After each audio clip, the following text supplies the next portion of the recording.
Alrighty, it's Monday, it's 1 p.m. Mountain Time, and you know what time it is.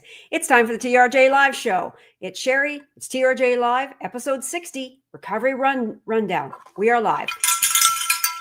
All right, welcome everyone. Welcome to the show, and let me know where you're tuning in from and your name. Like, say hi. I want to know if I'm talking to myself over here. So, yeah, drop it in the comments. Give me a hi. Let me know where you're from, and what kind of distance do you like to do? Just say hi. Let's be friends. So, today is all about recovery and recovery rundown. We hear, recovery, but what is it? Well, it depends. It depends what it is. So basically, I'm going to introduce myself. I'm Sherry Donahue. I am an ultra runner, and I'm also a run info nerd. So what that means is I have a background in the medical field, and I also read incessantly. I read a lot. I also am certified as ultra run coach and endurance nutrition, as well as mindset. And there's a couple more certifications coming. And endurance nutrition, if I didn't answer that one. So I love to do the nerdy stuff, so you can do the running stuff. So what I do is I pass on the information, and what you do with it is up to you. I don't say, you should do this. I'm not in your body. You're not in mine. But I equip you with the information that you need so that you can make the best choices for you. I believe in all the cards on the table. Basically, that's my philosophy. Let's put all the cards on the table and let you pick the cards that are meant for you. So yeah, let's get into it. Recovery. Well, what does it mean? Well, here's the basics of what recovery is. Recovery means to recover from. But basically, recovery means is your parasympathetic system to slow down. So if you think about your parasympathetic nervous system, it's amygdala run, which is that almond-shaped thingy between your ears. It's in flight or fight mode. So in the times of where we were chased by tigers and stuff like that, or a raging bull or something, you need that to kick in. You need that to kick in for you to get the hell out of the way and save your life. And yeah, there's a time of where it is supposed to be running. Now, if we look at what our sympathetic nervous system is, it's the rest and digest. So that if you're in rest and digest, that is where the recovery actually takes place. Now, if you think about it, you need to be slowed down enough for the other one to take place. So what recovery means, it basically is a slowing down of your whole, I'm going to say, adrenaline system, so that you can do the repair work. Your body can do the repair work that it needs. So that's basically the long and short of it. Now, you think about it, this isn't only for running. This isn't for only running. You think about the easiest is you just did your big race. You did an Ironman. You did a 50K, you did a 100K, 100 miler. You know what you feel like after you've done that. It feels like your legs are and you're hungry and you're tired and you're sleepy and you try to go to sleep and you can't. Yeah. This is the phase of where you bring all that stuff down so that your body can do the repairs. So let's look at it. There's both active and passive recoveries. Now, which is which and when do you need it? Now, that is a depends. It all depends. So I'm going to go over both of them.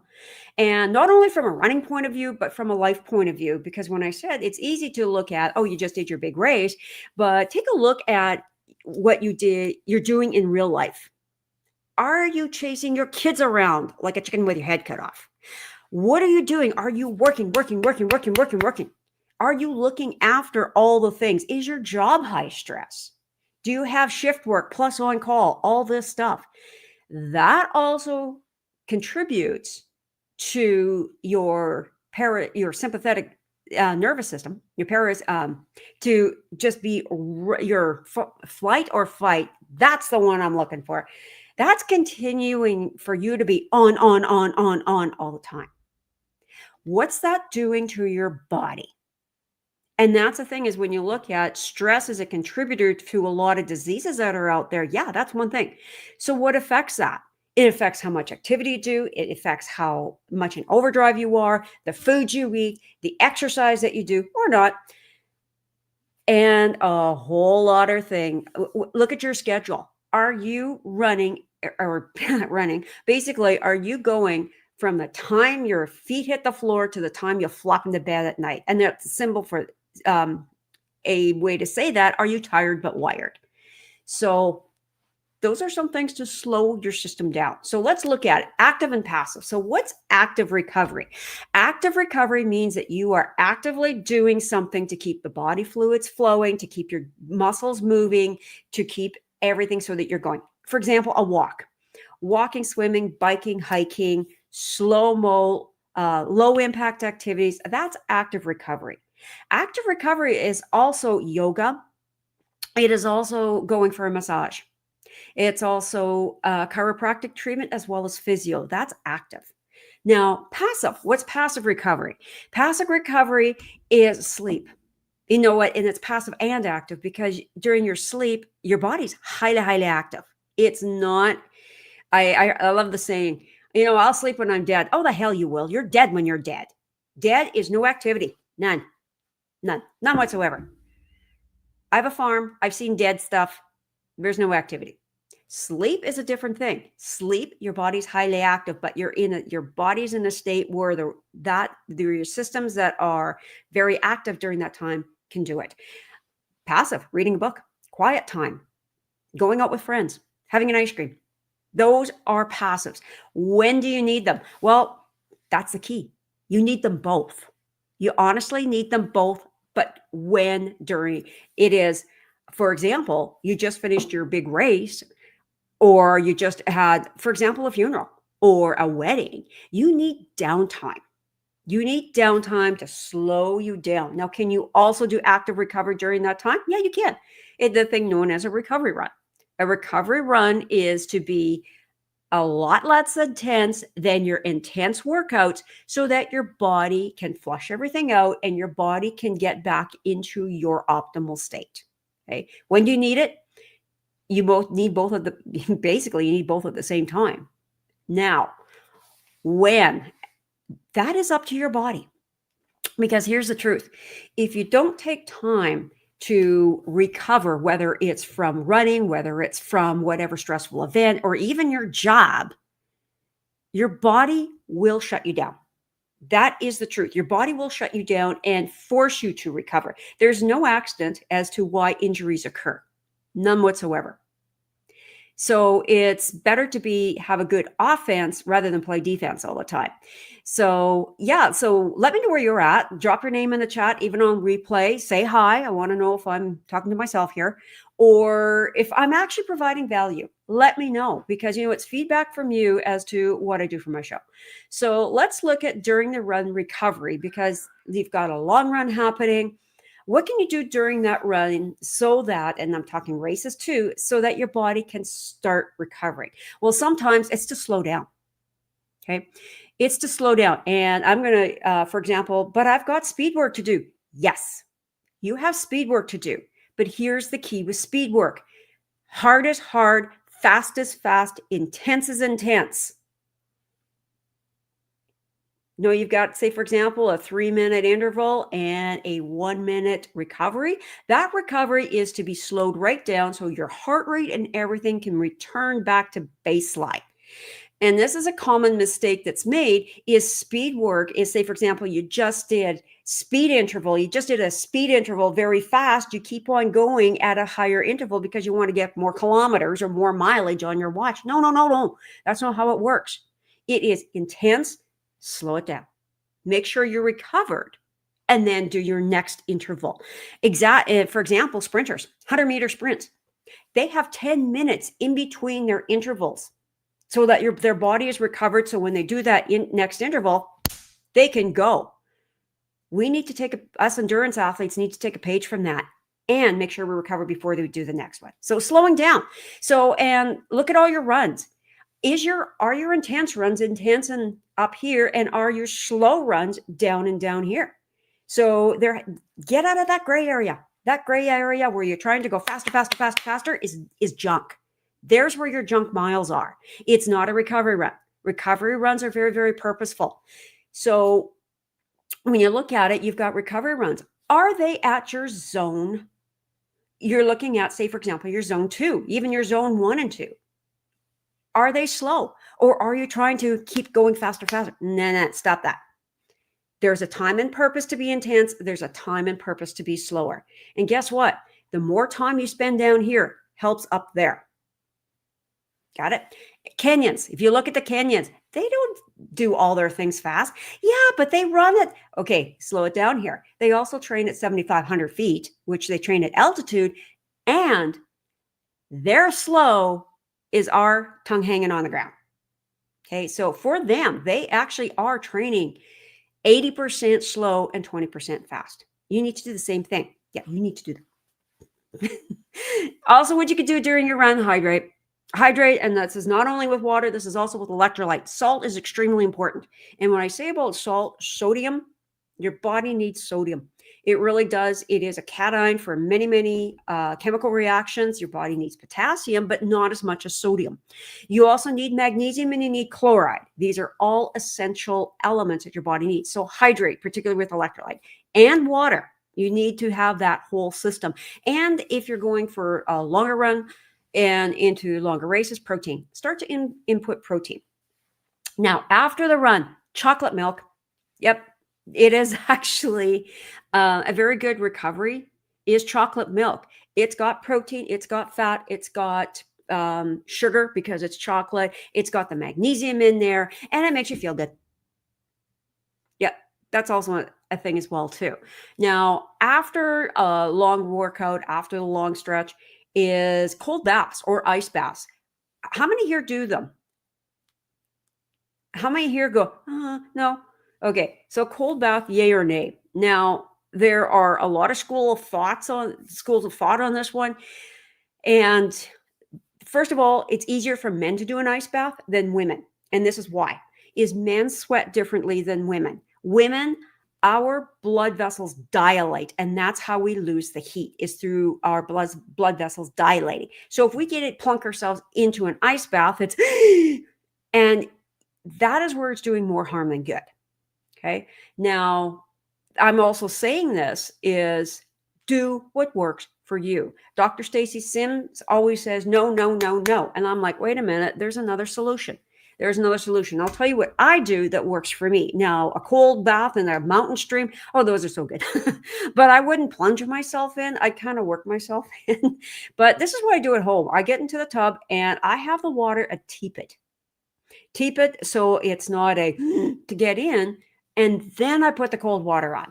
Then I put the cold water on so that my body is getting more and more used to that. I do the same thing with a hot bath. In the shower, I will turn that knob so I'm having a cold shower by the end of it. Does it feel glorious? Absolutely. So what does this do? This calms that inflammatory response, because what happens during that workout is that your body has breakdown. Your body's actually breaking muscles down, breaking tissues down, and your body is doing the inflammatory response to clean all this up. And with the inflammatory response, sometimes there's too much of a good thing, especially after you just did a 50K, 100K, or whatever. And you've got that, you feel your legs are throbbing. You need to calm that down. It's still going on, but calm it down enough so that you could get sleep, which is also a recovery thing. So basically with a cold bath, you want to calm it down enough. You don't want to stop it, but you want to calm it down enough. And it also helps draw out the stiffness. Now they say lactic acid. It's actually not lactic acid. It's hydrogen. Lactic acid is also a food source for your muscles. However, hydrogen isn't. Hydrogen is acidic. And you think about it, your muscles, when they're really sore, yeah, it's actually to also draw out that hydrogen. Sodium bicarbonate, by the way, endurance athletes are using sodium bicarbonate. And if you think, well, that's baking soda. Yes, technically, but don't go to do the baking soda and try it, because baking soda is a little hard on the system. You can end up doing the trots, and then you've got a whole issue of another sort. Get the proper sodium bicarbonate, and that helps neutralize the hydrogen when you're doing your especially very long runs as well as in your races. So that's another recovery thing as well too. Now, yeah, hi to everybody who's just tuned in. Let me know, say a hi in the chat. Hello. Want to know that I'm talking to more than just myself and my microphone and the voices in my head. So put it in the chat. Say hi. Now, supplements. We hear that if we have the right foods, we don't need anything. Yes and no. If you grow your own garden and you've got, for example, grass-fed and everything that's more on the purity side, that answer is actually yes. However, soil is depleted. And if you look at, for example, cattle aren't pasture raised, very few of them are. They are farm raised, as in feedlot raised. Difference. It's a different food source altogether. So in a lot of ways, we do have to supplement. And especially if we're hardworking, as in hardworking, high stress, whether it's mental or physical, we do need supplementation. Now, what to supplement with? Number one, electrolyte, especially on a hot day.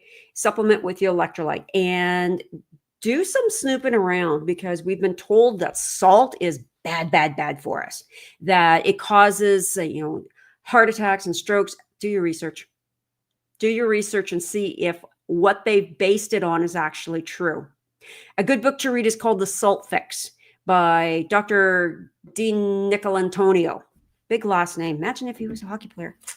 Okay, big last name. Salt Fix. Go and look that one up. And follow your body. Follow your body. There's a reason why you crave chips after doing an intensive run. After, that's the first thing you look for at the aid station is, I want salt, I want chips, salt and vinegar. Yeah, because your body needs the salt. Yes. So look at salt, magnesium. Soil is so depleted, and a lot of people are low on magnesium. Now, how do you tell if you're low in magnesium? Cramping, headaches, migraines. Are you constipated? Those are signs that you need magnesium. Now, magnesium oxide gets the old system flowing, whereas magnesium citrate or magnesium glycinate or biglycinate or disglycinate, diglycinate, there are much higher quality sources. If you want to go food source, things like turmeric, also tart cherry juice, also available in capsules. Both of them are. Turmeric tea. Look at your inflammatory foods. Apples, for heaven's sake. They've got pectin in them. That also helps with the inflammatory. And as I said, chocolate milk. Absolutely. Now, the thing is, it's a trial and error, because what works for my body may not work for yours and vice versa. So do get curious. See what works for you. And remember, just because some athlete somewhere is using that doesn't mean to say it's going to work for you. Do what works for your body. So how about sleep? How many hours do you get? Okay. Now, sleep, is that also recovery? Yeah, it is. It is very much recovery. And how much in quality? You can get a long sleep, but poor quality. You could get a shorter sleep, but high quality. If your watch has a sleep tracker, I suggest you use it, and to find out your sleeping patterns and how much of REM you get, how much of deep sleep you get, and how much of light sleep you get. And going for that. Also, elite HRV or an HRV, follow your heart rate variability. That gives very good insights as to whether you're recovered or not. Now, is sleep recovery? Yeah, and same as parking on the couch. That also is a recovery. Love Courtney DeWalter when she said, yes, I sat on the couch eating cheeseburgers. Yeah, very much the recovery. And the thing about, how do you know how much recovery to get? Your body will tell you. Listen to your body. Don't listen to the training plan. My coach knows that if I run something that took a lot out of me, I will be absent for 2 weeks. My body will let me know when I'm ready to come back to it. And that's not only physically, that's mentally. There's times I need a mental break from it. So how about you guys? Are you the same way, or am I the only one here? Drop a hi in the chat. Love to hear from you. Listen to your body. And there's the questions that's always asked, how long should I wait before I run again? You know what? Listen to your body. Your body is the one who's in charge. So learn to work with your body and play along with it. Now, active recovery, other forms of active recovery, they say it's cross training, but it's swimming, walking, yoga, hiking. It's basically your body moving. Go play frisbee. Go play with a dog. This is all good for you to keep moving. And a moving body is much more healthy than a sedentary one. Okay. Now, also, so is play. And I was tuned into this actually this weekend. I used to be in martial arts. Actually, I am a Hing in Kung Fu, which means it is I am second degree brown belt. I'm a grade away from black. Now, I was on the weapons team for Kung Fu, and I looked at all the weapons that I have, and I went, I got to get rid of some of these. And I picked up some of my weapons. And you know what I did? I realized how good they felt. I realized at that moment how good they felt, and that I missed them.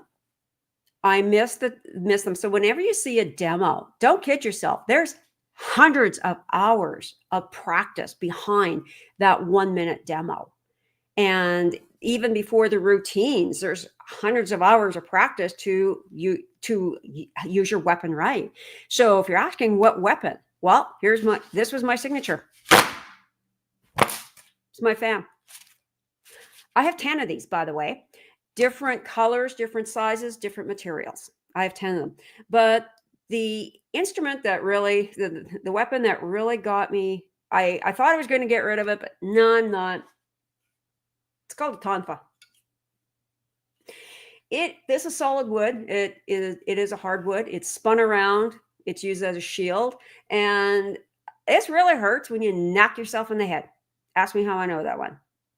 And when I just moved it, just had it in my hands again, I realized I missed it. And you know what I realized? I was missing time for play. And so all you adults out there, when's the last time you played?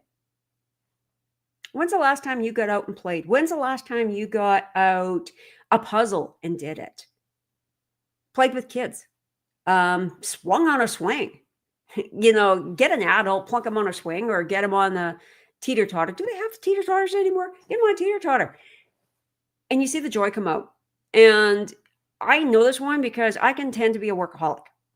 And they say too much play is not good for you. And I realized when I had my weapons in my hands and how much time I spent with them and how much I loved them, I realized that I got to make time for play.